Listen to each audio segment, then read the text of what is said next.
Welcome to my quick review of the Spark Models Jaguar XK120 in 1/43rd scale. So I'm currently doing a little series on classic cars from the 60s, generally speaking the 60s, four of which are going to be British classic cars, two Jaguars, an Austin Healey and a Triumph TR4. And I realised I had this in my collection from a year or two ago.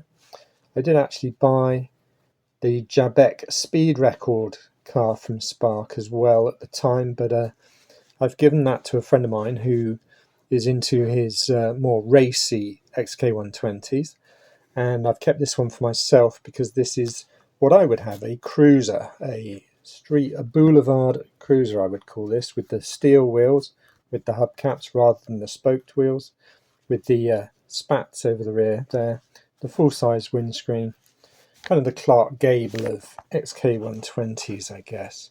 So looking at this, I'm going to start on the interior because it just pulls my attention.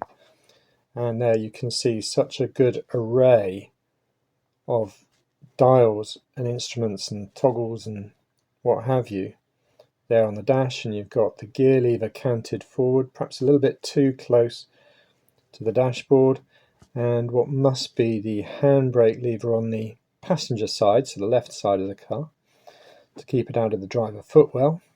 So I've had a ride in one of these, and the seats, yeah, it's like lounge seats really. You're not going to be held in too well, but it's not a big car, so you're not rolling around too much.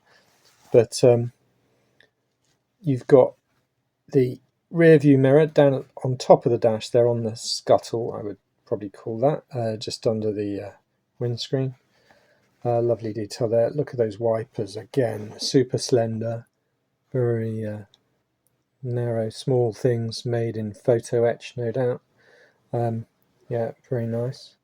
So yeah, you've got an old style steering wheel, definitely pre kind of Motor-Lita 60s, and this is a 50s car, so definitely that old school spec. And I think the center of the steering wheel might have an advance or something for your ignition.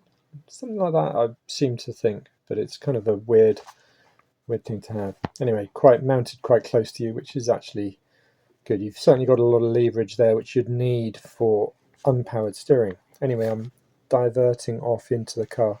Let's have a look. The paint, again, a slightly creamy white, like the Jaguar you may have seen in last week's video, the E-Type.